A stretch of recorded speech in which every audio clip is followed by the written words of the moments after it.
All right, English 10, this is your first grammar unit of the year. Do a little review with sentence fragments. All right, so here are some terms that you're going to need to know. And I'm hoping you've heard these before. I would like you to copy these down because it is something that I'm going to refer to a lot in this video. So if you need to pause this, please go ahead and do that and copy down these 4 definitions. An independent clause is just a complete sentence. It's something that has a subject and a verb and is a complete idea. Dependent clause also has a subject and a verb, but it sort of, as I put there, leaves the reader sort of hanging. It's depending on something else to happen in the sentence. And it starts with something called a subordinating conjunction, which leads me to the third term there, which is subordinating conjunction. It's a word that connects dependent clauses to independent clauses, and they show a cause and effect relationship or a shift in time or place. I'm going to give you some examples of those in a few minutes. And finally, we have a phrase. A phrase is a group of words that doesn't have a subject or doesn't have a verb. So it can have one or the other, but it's missing one of those two, so it's not a clause. All right, now we're talking about sentence fragments, and you may have gotten bombarded with sentence fragments all your life. A lot of product slogans are fragments. Because you're worth it. The happiest place on earth. The ultimate driving machine. More saving, more doing. They're all missing either a subject or a verb or both. So you constantly get hit with sentence fragments. You probably write in sentence fragments at times, but when you're in this class, you're writing formally for English, professionally for English, you need to write in complete sentences. So how do we fix some of these things? And that's eventually what we're going to get to. So first thing we got to do is we have to identify a fragment. So there's 4 steps. First off, you got to find the verb. Number 2, you're going to find the subject. Number 3, if you have both, then it's a clause. If you're missing one or the other in step 1 or step 2, then you don't have a clause. You have a phrase. So if you made it to step 3 and you have both, it's a clause. Then you have to figure out, is it a subordinating clause? And then finally, step 4, if it does not have a subordinating conjunction, which we're going to get to, it's called an independent clause. That means it's a complete sentence. So basically, if you've gotten to step 4, you have a complete sentence and it's not a fragment. If you get stuck along the way with step 1, 2, or 3, then you've got a fragment and you need to fix it. So let's kind of go one by one here. So step 1 again was finding the verb. Now, some verbs are really easy to find. Others are not so much. So I'm going to show you a little tip. Okay. Students that have had me before in 9th grade will probably remember this from last year. There's this way to figure out what the verb is in a sentence, and it works every time. It's called the time change method. What you're going to do is you're going to change the time or the tense of the sentence. And how do you do that? Well, you do that by putting a word at the beginning of the sentence. And there's actually 3 different words you could put at the beginning of the sentence. The first one being yesterday, which would then change the time to the past. Today, which would make it in the present. Tomorrow, which would be in the future. You put those words at the beginning of the sentence. Then, because we all are English speakers, we will just naturally change the tense of the verb. And if the verb changes tense, then you know that's the verb in the sentence. Okay, so whatever word changes, that's the verb. If you don't find a verb, then it's a phrase and it's a fragment. So then you would stop in step 1. If you do find a verb, you're going to move on to step 2. All right, so real quick about finding the verb. Let's look at an example here. You use yesterday, today, or tomorrow at the beginning of the sentence. Whatever word changes is the verb. I already said that. Here's my example. Early in the morning. So if I put the word yesterday at the beginning of that, yesterday, early in the morning, a word doesn't change, so that means we have no verb. Today, early in the morning, nothing changes. Tomorrow, early in the morning, nothing changes. So we don't have a verb in the sentence, so therefore it's a fragment. How about this one? After Mark drove all night. So we'll do the same thing. Yesterday, after Mark drove all night, well, that verb didn't change because it's already in the past. Today, after Mark drives all night, so that word changed. And then finally, tomorrow, after Mark will drive all night, that changed again. So therefore, we know that drove in our original sentence is the verb. All right. So example number 1, early in the morning, that would be a fragment. Number 2, after Mark drove all night, not a fragment. So we got to move on to the next step. And the next step is finding the subject. The way you do that is you ask who. Who is doing the verb? If you don't find the subject, then once again, it's a phrase, and therefore it's a fragment. And if you do find a subject, go on to step 3. Once again, show you some examples. Drove all night. All right, so we know drove's our verb because we did that one last time. But there is no subject. We don't know who drove all night. So because there's no subject, that's a fragment. Drove all night. How about this one? After Mark drove all night. Well, we know drove's our verb, and we say who drove, we got Mark. Okay, so we know that we now have a clause, because a clause means we have a subject and a verb. Mark's our subject, and drove is our verb. So we're good. We're on our way to figuring out if this is a fragment or not. So we got to go on to step 3. And the step 3 question is it a subordinating clause? So like I said, I already mentioned this. If you have a verb and a subject, it's a clause. But what kind of clause is it? Who knows? Well, what you're going to do is you're going to look for a word that is known as a subordinating conjunction. Now, this may be a new term to you. Maybe it's not. But on the next slide, I gave probably about a dozen or so examples of words that are subordinating conjunctions. And it'll be words that are all sort of similar in the way they're used in sentences.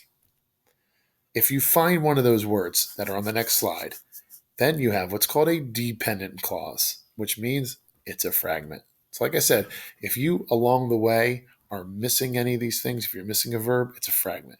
If you're missing a subject, it's a fragment. Now, if you have this word, then it's a dependent clause, so then that's a fragment. So here are the words that are common subordinating conjunctions. You can see them all listed there. I just listed them sort of in alphabetical order. If any of these words appear in your sentence, then that you're going to know that you have a dependent clause. Again, if you need to pause this video, write these down. That might be helpful.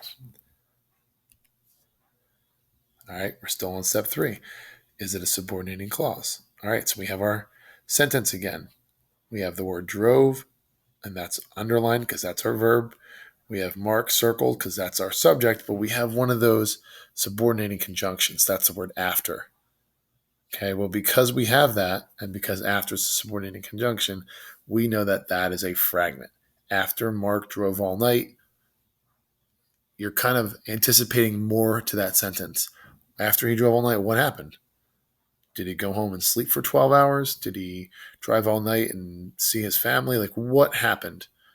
Okay, so if you just have after Mark drove all night, yeah, you have a subject, that's Mark. Yeah, you have a verb, that's drove. But because of that word after, that makes it a fragment. So because of that, it's a fragment. All right, if you have a sentence or a group of words that has a subject, it has a verb, and you have not found any of those subordinating conjunctions, guess what? It's not a fragment. Okay, so you have a verb, a subject, and no subordinating conjunction. You have a sentence, a full sentence. Hooray. Pat yourself on the back and get a piece of candy. Yay, you have a sentence. But just make sure it's not candy corn because candy corn is terrible. Let's look at it. It's disgusting. All right, let's get serious here. Here's our sentence about Mark. We have Mark drove all night. Okay, we have drove underlined because that's our verb. Mark's our subject. So we have both of those things. All and night, neither one of those are subordinating conjunctions. So guess what? We're good. We got a complete sentence, not a fragment at all. All right. So, like I've been saying, if you stopped at steps 1 through 3, meaning you don't have a verb. Step 2, you don't have a subject. Step 3, you do have a subordinating conjunction. Then you have a fragment. Okay, great. Now, how do we fix this? How do we make our writing better? How do we improve? Let's work about that. There's 2 ways of doing this. First method to fix a fragment is you can erase the period and attach the fragment to a sentence that has an independent clause. So an independent clause, if you look back at your definitions, is just another way of saying a complete sentence. Okay, so you're going to get rid of the period and just combining your short fragment to a longer sentence that has a full, complete thought. Well, here's an example if you need one. In the morning, period, Sherry jogs 3 miles. Okay, well, in the morning, I put that in italics because that is a fragment. So we need to combine it with the other part, Sherry jogs 3 miles. Because we already know Sherry's our subject, and we have jogs, which is our verb, and there are no subordinating conjunctions. So we know that Sherry jogs 3 miles is a complete sentence.